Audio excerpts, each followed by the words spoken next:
ವಿರೋಧ ಪಕ್ಷಗಳ ಗದ್ದಲದಿಂದ ಯಾವುದೇ ಬಿಲ್ಗಳ ಬಗ್ಗೆ ಚರ್ಚೆ ಆಗಲಿಲ್ಲ.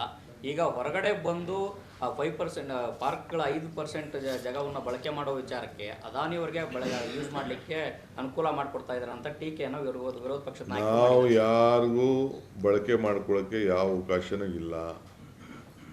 ಯಾವುದು ಕೂಡ ನನಗೆ ನಾನು ಪಟ್ಟಿ ಕೊಡಲ್ಲ ಯಾವ ಸರ್ಕಾರದಲ್ಲಿ ಯಾವ ಜಾಗನ ಪಾರ್ಕ್ನ ಎಂತೆಂತಕ್ಕೆ ಉಪಯೋಗಿಸ್ಕೊಂಡಿದ್ದಾರೆ ಅಂತ.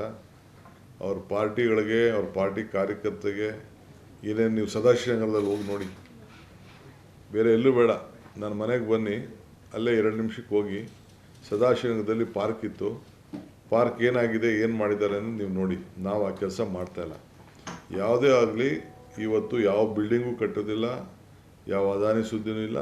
ಕೆಲವು ಸಂದರ್ಭದಲ್ಲಿ ಕೆಲವು ಪಾರ್ಕ್ ಈಗ ರೋಡ್ಗಳನ್ನು ಅಗಲ ಮಾಡಬೇಕಾದ್ರೆ ಸಾರ್ವಜನಿಕ ಕೆಲಸಕ್ಕಿರುವಂಥ ಸಂದರ್ಭದಲ್ಲಿ ನಾವು ಅದನ್ನು ಕಾನೂನು ಚೌಕಟ್ಟಿನಲ್ಲೇ ನಾವು ಮಾಡಬೇಕು ಅನ್ನೋ ದೃಷ್ಟಿಯಿಂದ ಕೆಲವು ಸಾರ್ವಜನಿಕರ ಅನುಕೂಲಕ್ಕೆ ಯಾವುದಾದ್ರು ಬಂತು ಅಂದರೆ ಒಂದು 5% ಉಪಯೋಗ ಮಾಡ್ಕೊಳ್ಳಿಕ್ಕೆ ಅವಕಾಶ ಆಗಬೇಕು ಅನ್ನೋ ದೃಷ್ಟಿಯಿಂದ ಇದು ಒಂದೇ ಕಡೆ ಅಲ್ಲ, ಬೇರೆ ಬೇರೆ ಕಡೆ ಎಲ್ಲ ಆದಷ್ಟು ಕೆಲವು ಕಡೆ ರೋಡ್ಗಳನ್ನ ವೈಡಿಂಗ್ ಮಾಡೋಂಥ ಒಂದು ಅನಿವಾರ್ಯತೆ ಕೂಡ ಇದೆ. ಬೇರೆ ಜಾಗಕ್ಕೆ ನಾವು ಪ್ರೈವೇಟ್ ಜಾಗ ಆದರೆ 1:2 ಅವ್ರಿಗೆ ಹಣ ಕೊಡಬೇಕಾಗ್ತದೆ, ಇಲ್ಲ TDR ಕೊಡಬೇಕಾಗ್ತದೆ. ಇವೆಲ್ಲ ಇರೋದ್ರಿಂದ ಕಾನೂನು ಚೌಕಟ್ಟಿನಲ್ಲೇ ಕೆಲವು ಸಂದರ್ಭದಲ್ಲಿ ನಾವು ಅವಕಾಶ ಮಾಡಿಕೊಡ್ತಾ ಇದ್ದೀವಿ. ಸರ್, ವಿರೋಧ ಪಕ್ಷದವರು ಕಲಾಪದಲ್ಲಿ ಯಾವ ವಿಚಾರ ಇಟ್ಕೊಂಡು ಪ್ರತಿಭಟನೆ ಮಾಡಿದ್ರು ಸರ್, ಅದರ ಮುಂದುವರೆದ ಭಾಗವಾಗಿ ಸಚಿವ ನಾಗೇಂದ್ರ ಅವರು ರಾಜೀನಾಮೆ ಇಂಗಿತ ವ್ಯಕ್ತಪಡಿಸಿದ್ದಾರೆ ಅನ್ನುವಂಥ ಮಾಹಿತಿ ಬರ್ತಾ ಇದೆ ಸರ್. ಹೌದಾ ಸರ್? ನೋಡಿ, ಅವರು ವಿರೋಧ ಪಾರ್ಟಿಯವರು ಮಾಡ್ತಾ ಇದ್ದಾರೆ.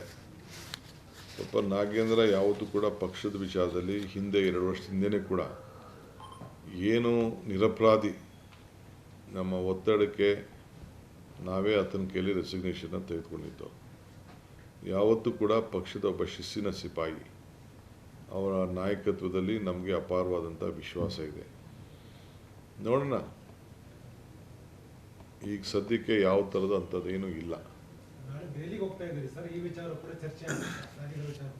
ಇಲ್ಲ, ನಾನು ಹೋಗ್ತಾ ಇರೋದು ಈಗ ನಮ್ಮ ಕಾಂಗ್ರೆಸ್ ಕಚೇರಿ ಉದ್ಘಾಟನೆ ಮಾಡೋದಿದೆ, ಫೌಂಡೇಶನ್ ಇದೆ, ಮತ್ತು ಕೆಲವು ಅನೇಕ ಪ್ರಮುಖವಾದಂಥ ವಿಚಾರಗಳಿದೆ. ಅದನ್ನು ನಮ್ಮ ನಾಯಕರುಗಳನ್ನ, ಕೆಲವು ಸೆಂಟ್ರಲ್ ಮಿನಿಸ್ಟರ್ಸ್ನ ಕೂಡ ಕೆಲವು ವಿಚಾರದಲ್ಲಿ ಭೇಟಿ ಮಾಡಬೇಕಾಗಿದೆ. ಈ ಕೆಲವು ನಮ್ಮ ಲೀಗಲ್ ಎಕ್ಸ್ಪರ್ಟ್ಸ್ನ ಭೇಟಿ ಮಾಡಬೇಕಾಗಿದೆ. ಏಕೆಂದರೆ ಈ ನೀರಿನ ಮಧ್ಯೆ 15 ದಿನಕ್ಕೆ ವಾರಕ್ಕೆ ಕರೀತಾ ಇದ್ದಾರೆ ಕಮಿಟಿನ. ಇನ್ನು ಮಳೆ ನಮಗೆ ಸರಿಯಾಗಿ ಬರ್ತಾಯಿಲ್ಲ. ಈ ಅಲೆ ಕೆಲವು ಜಾಗದಲ್ಲೆಲ್ಲ ಕೆಲವೆಲ್ಲ ರೈತರುಗಳು ಸ್ವಲ್ಪ ಗಲಾಟೆ ಮಾಡ್ತಾ ಇದ್ದಾರೆ. ಲೀಗಲ್ ರೆಮಿಡಿ ಏನು ಮಾಡ್ಬೋದು ಅಂತೇಳಿ ನಮ್ಮ ಲೀಗಲ್ ಎಕ್ಸ್ಪರ್ಟ್ಸ್ನ ನಾನು ಸ್ವಲ್ಪ ಚರ್ಚೆ ಮಾಡಬೇಕು.